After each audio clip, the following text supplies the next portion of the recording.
तो नमस्कार दोस्तों, आज मैं YouTube पर एक वीडियो देखा हूँ। मेरा मन बहुत ही भावुक हो गया है।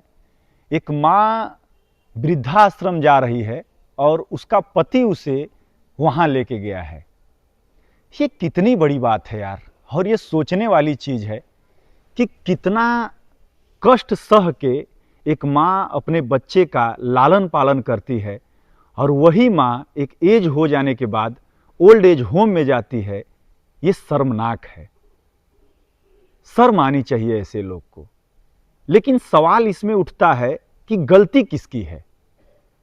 हम अगर किसी महिला को कहते हैं कि तुम्हारी वजह से हमारी माँ ओल्ड एज होम में गई है, तो वो कहती है आप अपने माँ को समझाइए। जब हम माँ को कहते हैं कि माँ वाइफ में क्या प्रॉब्लम है, क्या गलती कर रही है, तो माँ बोलती है वो समझने वाली नहीं है। तो मेरा बस यही कहना है कि अगर दोनों को सामंजस्य बना के अगर चलना होगा तो उसके लिए क्या करना होगा। ये सवाल आज हर इंसान के मन में आ रहा है कि आखिर वो कैसे मैनेज करे कि उसकी माँ और उसकी वाइफ एक साथ रहे। हम कभी साउथ की मूवी देखते हैं, उस मूवी में जो सीन फिल्माया जाता है, आप देखते होंगे कि एक बहू एक सास के साथ कैसे रिलेशन मेंटेन करके चलती है। वो कितना अच्छा लगता है। वो हर लड़के का मन होता है कि मेरी माँ के साथ भी मेरी पत्नी वैसे ही व्यवहार रखे। लेकिन दुख की बात यह है कि 99% लड़के इसमें फंसे हुए हैं। और मैं बताना चाहूँगा आपको दुनिया में चाहे कितना भी सुख मिल जाए, संसाधन मिल जाए, लेकिन अगर जिस बच्चे का माँ बाप खुश नहीं होते हैं, वो बच्चा भी खुश नहीं होता है। भले वो हंसता है दुनिया के सामने, लेकिन वो हंसी दिखावे की होती है। असलियत में वो तब खुश होता है जब उसके माँ बाप खुश होते हैं। और बच्चे का उम्र चाहे 40 साल हो जाए, चाहे 50 साल हो जाए, वो तब भी अपने माँ बाप को उतना ही खुश देखना चाहता है जितना वो 2 साल और 3 साल की उम्र में देखना चाहता था। इसमें किसको समझना चाहिए, इसके लिए मैं बात करना चाहूँगा। इसमें एक काम हो सकता है जो मुझे लगता है, हो सके मैं गलत हूँ, लेकिन मैं अपनी राय जरूर रखूँगा। माँ बाप का जो उम्र है वो हमारे समय के साथ नहीं बदला। आज के समय के हम हैं। अगर वो अपने सोच को नहीं बदलते हैं तो ज़रूरत ये है कि हम अपने सोच को उनके हिसाब से बदल दें।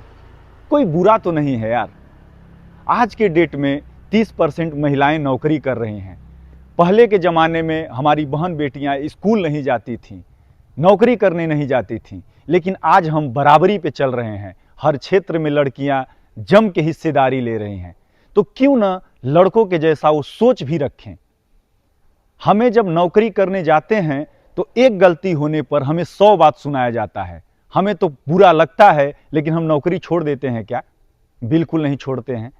हम कहीं भी जाते हैं, किसी से विवाद हो जाता है, मेरे साथ बहुत सारा झगड़ा हो जाता है, हम कितना दिन तक बर्दाश्त कर पाते हैं? क्या छोड़ देते हैं?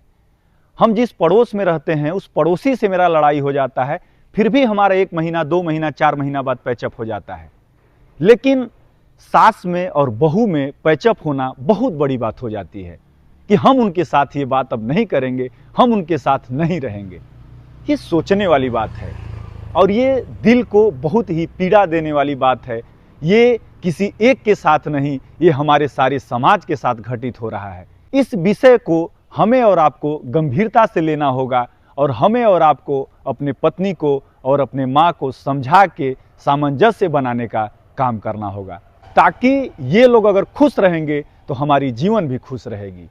जीवन बहुत छोटी है दोस्त, इसका कोई उम्र सीमा तय नहीं है कि हम 70 साल जिएंगे कि 60 साल जिएंगे। हम आज रात में सोए हैं, कल सुबह जगेंगे कि नहीं जगेंगे ये भी मुझे पता नहीं है। तो बैर किसके साथ करना है। और एक छोटी बात कहूँगा बहुओं के लिए कि जिस बेटे पर आप घमंड करते हो, उस बेटे को पालने के लिए माँ ने कितने दुख उठाए हैं वो कोई माँ ही जान सकती है। आज तुम भी किसी की माँ हो, तुम्हें वो एहसास जरूर होना चाहिए कि जो लगाव तुम्हें अपने बच्चों से है वही लगाव उस माँ का तुम्हारे पति से है। आशा करता हूँ ये वीडियो आपको पसंद आया होगा। अगर पसंद आया होगा तो चैनल को सब्सक्राइब करना बिल्कुल न भूलें। बहुत बहुत धन्यवाद। Thank you so much.